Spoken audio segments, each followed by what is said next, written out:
Bonjour et bienvenue encore une fois. Je suis Achille Bougueng, développeur depuis assez longtemps pour transmettre mes connaissances.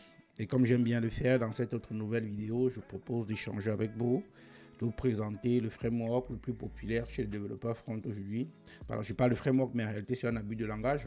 Le bon thème, c'est librairie, parce qu'il existe ce qu'on appelle des frameworks, qui sont des patterns de création de projets avec un cadre bien défini, et des librairies qui permettent aussi de créer des projets, mais qui vous donnent un peu plus de liberté en tant que développeur, en fait. Donc, React, c'est une librairie, même si c'est dit framework, ne m'en voulez pas trop, c'est des abus de langage, mais React en soi, c'est une librairie, en fait. Donc, dans cette vidéo, je vous propose de voir avec vous ce qu'est React, de voir comment vous pouvez créer un projet avec React, de voir comment vous pouvez créer des formulaires, valider des formulaires, communiquer avec des API externes, en fait. Pour ce projet-ci, ce qu'on va faire, c'est qu'on va construire une petite application qui va permettre à les utilisateurs de donner leurs avis sur une solution qu'ils ont utilisée. Et après, on va faciliter l'affichage des avis aux différents utilisateurs.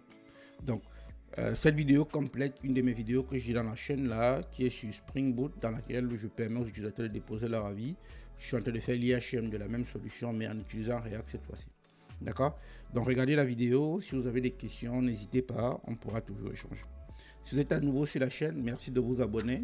Ça permet de créer des émules, de nous donner un peu plus de force et d'avancer toujours.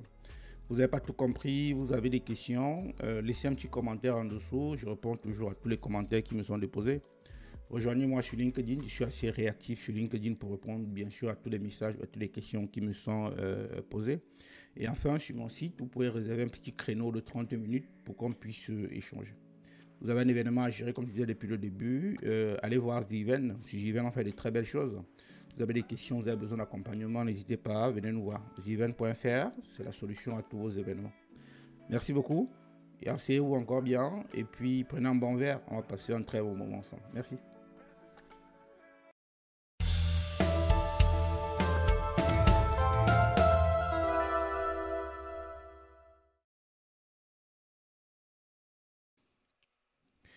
Pour bien commencer cette formation sur React, je vais commencer par faire un petit rappel sur JavaScript, HTML et CSS. Donc, si vous êtes assez à l'aise sur ces trois notions, vous pouvez passer directement à la partie où on fait l'introduction sur React, en fait. Donc, je vais mettre le timestamp de cette partie-là dans la liste tout à l'heure.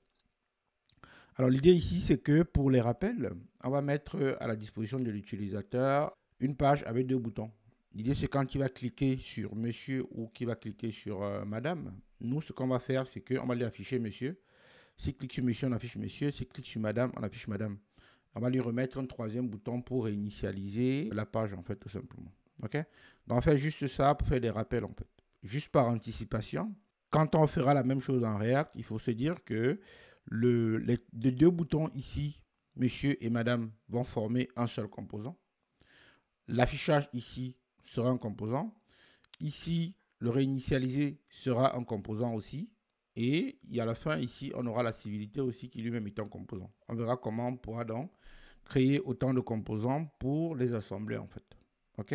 Le niveau de granularité des composants, c'est vous qui le décidez. Vous faites comme vous voulez sur votre projet. Vous êtes un peu le maître à bord. On y va? Donc là, maintenant, ce que je vais faire, je vais donc créer un petit projet, tout simplement. Je vais donc ouvrir un VS Code quelque part. Vous ouvrez où vous voulez un Visual Studio Code.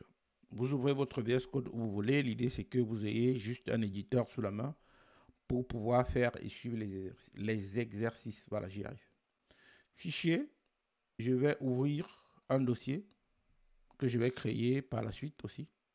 Pour mon dossier, je vais venir dans mes formations. Je vais mettre ça dans ma formation React.js, comme ça je reste cohérent. Vous mettez un peu où vous voulez, il n'y a pas de problème. Donc ici, je vais créer un répertoire ici que je vais appeler TP juste. Dans mes TP ici, je vais créer un dossier que je vais appeler civilité. Je mets -js ici pour dire en fait que c'est le rappel qu'on va faire en React.js. Donc je vais le créer et je peux donc ouvrir en fait, tout simplement. Quand vous avez votre éditeur de code, sur VS Code ici, ce qui est bien avec VS Code justement, c'est que vous pouvez mettre des extensions ici. Donc vous pouvez venir ici dans VS Code, vous allez choisir des extensions qui vont vous permettre donc de vous aider à auto-compléter votre code et qui vont vous permettre aussi d'avoir un code de qualité bien sûr.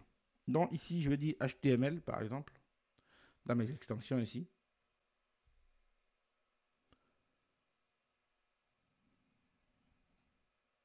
Ouais, ici, il y a un HTML CSS support ici qui est pas mal. Vous pouvez le rajouter. Moi, je l'ai déjà installé, mais vous pouvez le réinstaller ici, en fait. Ça vous permet donc d'avoir de l'autocomplétion du HTML. Ou alors, et aussi, pardon, vous avez le boilerplate ici du HTML qui vous permet donc de faire ce que vous voulez. OK? Deuxième chose qu'on va rajouter, c'est du React, comme ça, parce qu'on va faire du React ici. Je vais donc chercher ici React. Vous avez le ES7 React Redux là qu'il faut prendre parce que c'est assez bien noté, c'est assez utilisé. Ça nous servira pour autocompléter notre code. Vous verrez par la suite. Et aussi, vous avez aussi le React Snippet ici que je vous conseille de prendre. Donc, rajoutez ces deux extensions là. Et la dernière maintenant, ce sera Prettier. Prettier, c'est une solution qui vous permet, comme son nom l'indique ici, c'est de formater votre code. Ici, dans le code formateur. Donc, vous allez rajouter dans votre code. Formater votre code, c'est-à-dire mettre votre code en forme, tout simplement, pour qu'il soit beau et mieux aller. Aussi simple que ça. Donc, je peux donc revenir dans mon projet, qui est Civilité JS ici. Je vais juste diminuer un peu ma barre latérale ici. La première page dans un projet, c'est du HTML. Donc, je dis que index.html pour créer ma page HTML. Jusque-là, rien de bien important. Je vais profiter, vous savez, quand on fait du CSS, toutes les classes sont connues. Généralement, vous n'avez pas besoin de recréer des classes. Pour mon exercice ici, je vais utiliser Bootstrap. Vous pourrez utiliser aussi Tailwind CSS qui est le concurrent de Bootstrap, ça marche très bien. Je ne fais pas le parti pris, dans mes projets, j'utilise beaucoup Tailwind, mais bon, je peux partir sur du Tailwind comme du Bootstrap. C'est des librairies, il faut seulement savoir les utiliser pour le coup. Donc, je vais en partir sur Bootstrap pour avoir toute la partie CSS dans mon projet. Et ici, je vais dire que je veux Bootstrap en fait. Et quand on est sur Bootstrap, donc pour le coup, ici, il vous dit en gros que pour l'utiliser, plus simple, c'est d'intégrer le CSS ici. Là. Il vous donne un lien à intégrer à votre page. Donc, je vais copier ça. Et je vais revenir d'abord générer ma page parce que je ne l'ai pas fait tout à l'heure. HTML, parce qu'on a installé les extensions tout à l'heure, je vais prendre la version 5 ici. Et on va me donner un squelette de page HTML. Je clique dessus. Ici, je peux donc, dans le head, ici, insérer le style que j'ai reçu tout à l'heure. Il faudrait juste fermer la balise avec un slash. Donc ici, j'ai donc récupéré mon CSS de Bootstrap. Je suis plutôt pas mauvais en fait pour le coup. Alors là, j'ai récupéré mon Bootstrap Mini ici, la version 5.3.1 et je suis bien. Mon titre, ce sera gestion de civilité.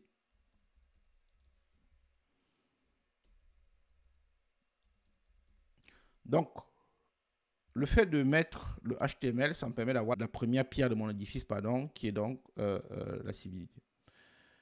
Maintenant que je l'ai à disposition, ce que je vais faire, c'est qu'il me faut un serveur pour exécuter mon projet. Pour avoir le serveur ici, dans les extensions aussi, je vous conseille de retrouver Live Server. En fait, ça va me permettre d'ouvrir automatiquement mon code dans le navigateur et de recharger chaque fois qu'il y a une modification. Vous cliquez sur le premier ici. Vous voyez, ça fait bien le boulot en Live Server en fait là. Et puis vous avez. Moi, je l'ai déjà installé. Vous cliquez dessus, vous pouvez installer effectivement. Donc, pour voir notre page ici, je vais juste mettre un texte. Gestion des civilités. Ce qu'il faut savoir, juste à titre de rappel pour ceux qui ne le savent pas, c'est que dans une page HTML, on a deux parties. Du moins, on a d'abord l'enveloppe globale ici qui est le HTML qui dit que ça c'est le début et c'est la fin ici. Dans une balise commence par un chevron ici et se ferme par un autre chevron ici. C'est ça que je disais, il faudra avoir un peu de base pour faire en base en HTML, CSS et JavaScript pour aller très vite. Et puis, c'est pas très difficile comme langage à apprendre. Encore une fois, vous vous mettez dessus. En 1 ou 2 semaines, rapidement, vous devrez avoir des bonnes notions.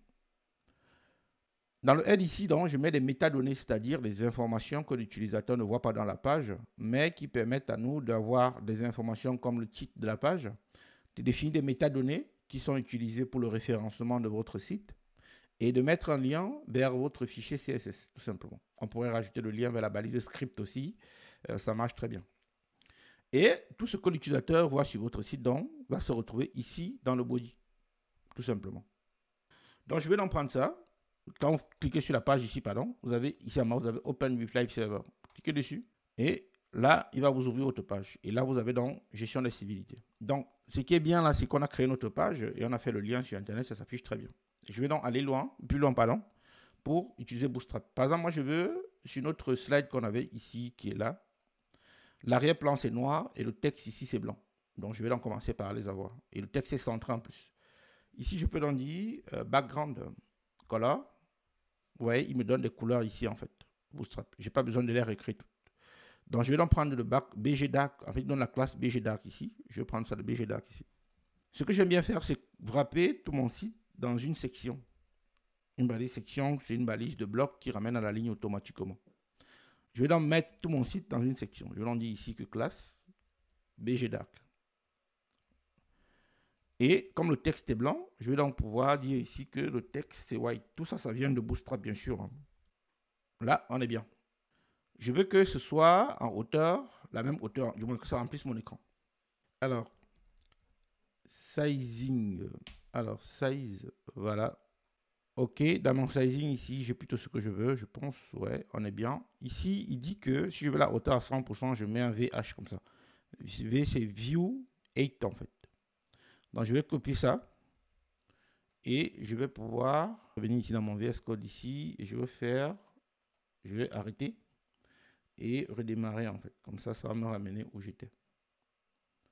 Voilà, j'ai tout retrouvé. Ici, je l'ai qu'à dire que ça, c'est mon VH100. Voilà.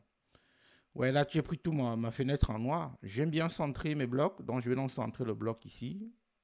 Pour centrer dans mon bloc, ce que je vais donc faire, c'est que je vais dire ici que je vais créer une div qui va donc contenir mon style pour ma civilité. Et puis, ce qu'on avait dit, c'est que le titre ici en H1, c'est « Veuillez indiquer votre civilité ». Donc, je vais mettre ça ici en H2 ou en H1, c'est pas très grave. Veuillez indiquer votre civilité. Et donc ici, je vais dire que mon bloc ici, je vais faire un flex dessus. Je vais display flex. Je mets un flex column ici, ça marche aussi, hein, pour que ça aille en direction verticale. Et ici, c'est flex, bien sûr. Je vais faire un justify content center. Et un align item center. Comme ça, ça va me mettre centré verticalement et centré horizontalement, en fait.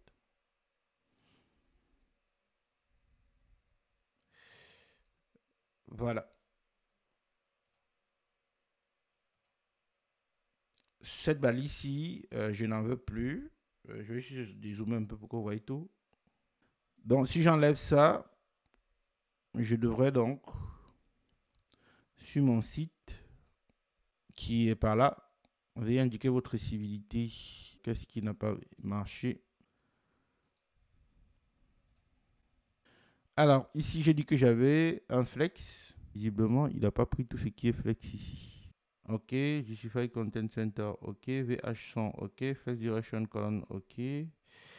Flex, j'ai mis flex ici, mais c'est plutôt le bon texte ici, c'est D-flex.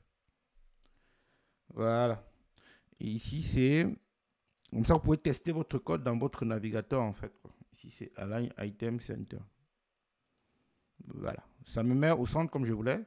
Pour que ce soit moins gros quand même, je vais diminuer la taille de ma balise ici parce que ça n'a pas besoin d'être aussi gros que ça quand même. Et donc là, je suis bien. Je peux donc copier tout ça. Et je reviens mettre dans ma page. Demander à mon code. OK. Pour bien délimiter mes objets, je vais inverser un peu mes couleurs quand même pour être bien. Je vais dire ici que la classe du bloc ici, c'est plutôt lui qui est blanc, noir, pardon. Et ici, je vais dire que l'arrière-plan ici, c'est du gris. Voilà.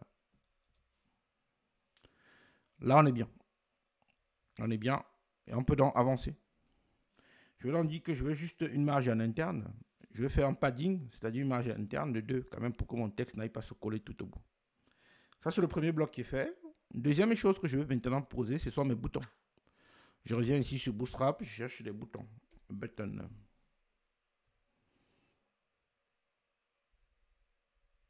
Je vais chercher un groupe de boutons.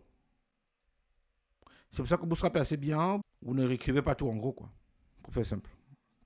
Voilà. Button group, voici un exemple basique de bouton, de groupe de boutons. Vous voyez, voici mon groupe de boutons qui est là. Et ici, vous pouvez en choisir où est-ce que vous voulez positionner vos boutons, bien sûr. Vous pouvez choisir la taille aussi. Donc, moi, je vais donc ici, ce que moi j'aime bien faire quand même, c'est de prendre deux boutons qui sont plutôt du même acabit. Ou bien je vais prendre celui-ci, c'est bien, oui, ça c'est bien. Je prends ça.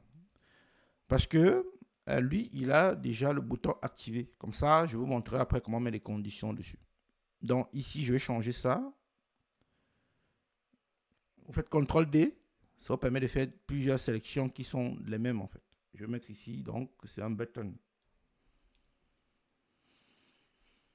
Button comme ça. Voilà. Et ici,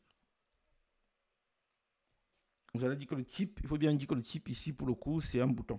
Parce que si vous ne mettez pas bouton, ça sera par défaut un submit. Et un submit, ça transmet des formulaires. On n'en a pas besoin. Et donc, je dis ici que c'est button, comme je disais tout à l'heure. Je n'ai pas besoin d'en avoir plusieurs. Je vais enlever un des deux. Ici, je vais donc dire que ce sera monsieur et ce sera madame.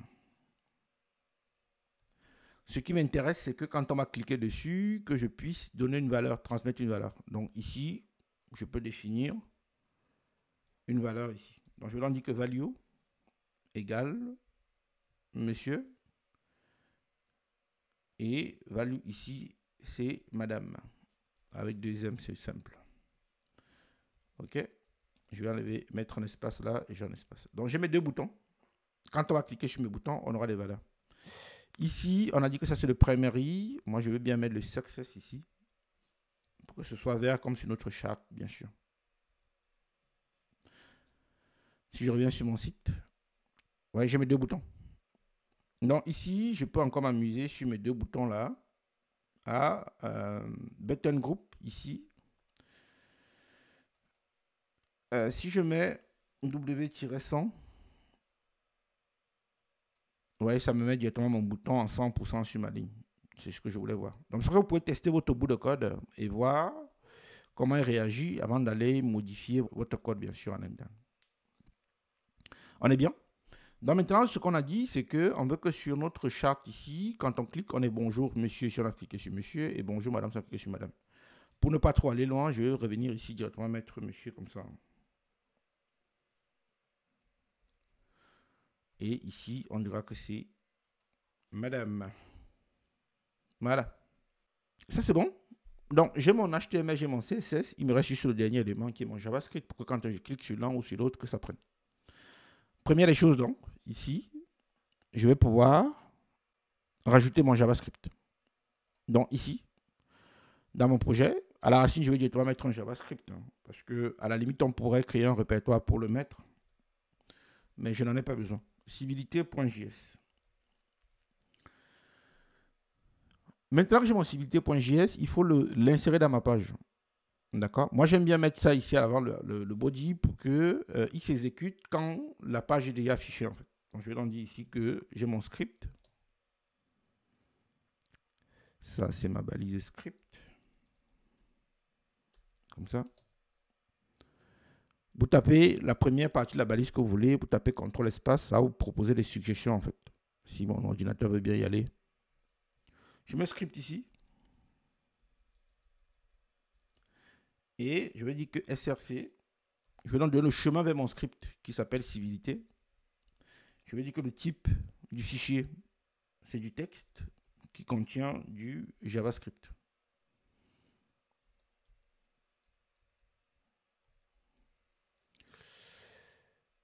Ça, c'est bien. Pour tester que ma page est bien chargée, je vais juste mettre un simple console log ici. Console.log. Attendez, je vais zoomer quand même un peu.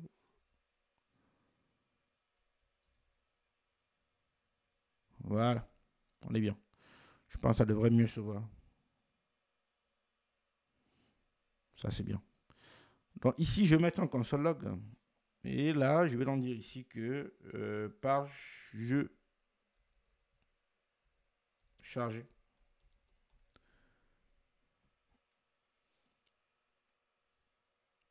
Ici, je pourrais donc, dans ma console ici, rafraîchir ma page, pardon. Et si j'ai pas d'informations affichées ici, c'est que ma page n'est pas chargée. Alors, est-ce que je me suis pas trompé dans l'orthographe par hasard? Non, pas du tout. Et donc, ici, je vais inspecter mon code, là, mes éléments. Et j'ai bien mon SRC civilité qui est chargé, texte Java, script, il manque un P ici. Voilà, j'ai ma page qui est bien chargée et ça veut dire que je peux donc interagir avec mes boutons. Pour interagir avec mes boutons, c'est des actions que l'utilisateur peut faire. Voilà.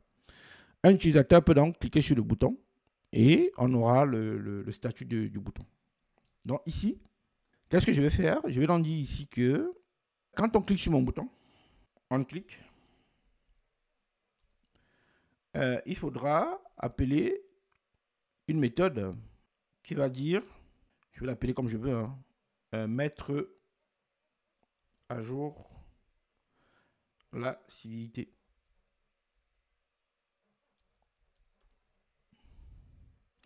Alors, le mettre à jour la civilité ici, où est-ce que c'est défini, bien sûr. Malheureusement, j'ai enlevé mon value sur la route. Il faut que je remette mon value, sinon je perds ma valeur. Il faut donc que j'aille dans mon JavaScript ici, définir donc ma civilité. Je vais donc enlever ça. Je peux créer une fonction fléchée. Une fonction fléchée, ça veut dire que vous allez créer une fonction que vous allez stocker dans une variable et pouvoir l'utiliser plus tard. Mettre à jour la civilité. Je prends le même nom qui est ici. Hein. J'essaie de copier-coller au maximum pour ne pas avoir d'erreur, ou alors s'il y a des erreurs, que j'embarque les erreurs partout. Voilà, je vais mettre le R ici et un R ici. Et puis s'il y a des erreurs partout, je pourrais renommer une seule fois. Et puis ce sera bon. Je vais donc dire ici que je vais récupérer l'événement en fait que l'utilisateur a fait. Je peux donc faire encore un console log ici pour afficher donc l'événement que l'utilisateur a effectué. Si on définit, si on define, on define, on define, on define, on define, on define, on define, on define. Voilà. Parce que dans notre code ici, on a dit ici que on va mettre la civilité. Il faudrait que je dise que je vais lui passer l'élément sur lequel on a cliqué. Dans le 10 ici, ça veut dire passe-moi cet élément sur lequel on a cliqué en fait. C'est la traduction littérale de la chose. Ça fait que dans ma civilité ici, je peux être cohérent, je peux l'appeler ici élément, c'est-à-dire l'élément ou bien le bouton sur lequel on a cliqué. Juste pour y arriver, ce que je vais en faire, c'est que je vais afficher d'abord dans la console quand même, console.log. Et je vais dire ici que ça c'est élément.value. Ça vous permet donc d'afficher juste l'élément dans la console en fait. Monsieur, madame, on est bien là. Donc, ce que je vais en faire ici, c'est que je vais en mettre ici une balise. Une div. C'est une div, c'est ça. Qui va m'afficher la civilité qui a été sélectionnée. Donc, je vais en rajouter un identifiant ici pour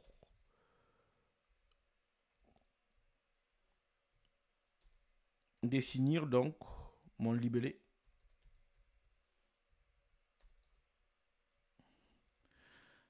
Donc ici, je vais donc pouvoir revenir dans ma page ici et je vais donc dire constante, dans une constante donc je vais mettre le libellé que je veux qu'on affiche.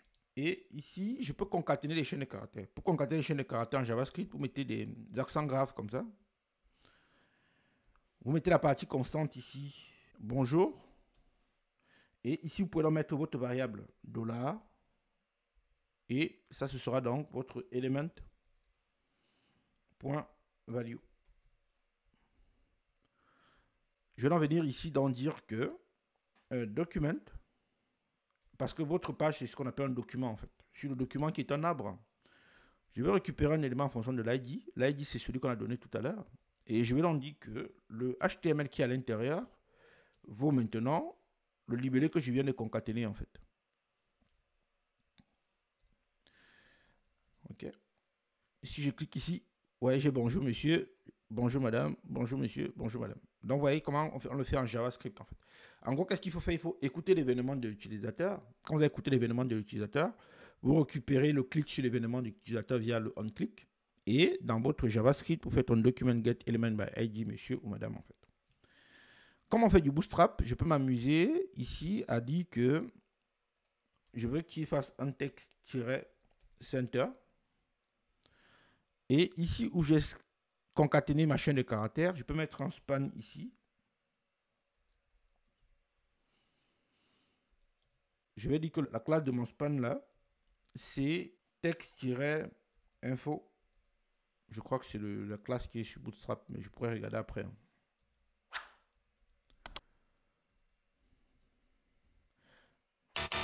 Là, il me dit que les propriétés sont nulles. Je vais d'abord loguer juste mon libellé ici.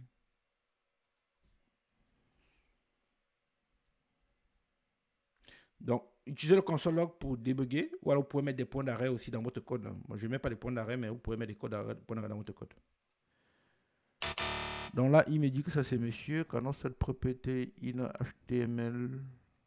Alors, pourquoi? Parce que dans mon HTML ici, ah oui, j'ai mis 2 ID. Il ne sait pas quel est le bon ID au final. C'est ça. Je vais venir mettre ici mon classe ici et je vais mettre ça. Le texte c'est plus une classe, c'est pas un identifiant en soi. Donc, j'ai mon bonjour monsieur, j'ai mon bonjour madame. Comme ça que vous débuguez votre code pour voir à peu près d'où éventuellement viennent vos erreurs. Ok? Donc voilà comment faire les choses avec du JavaScript classique.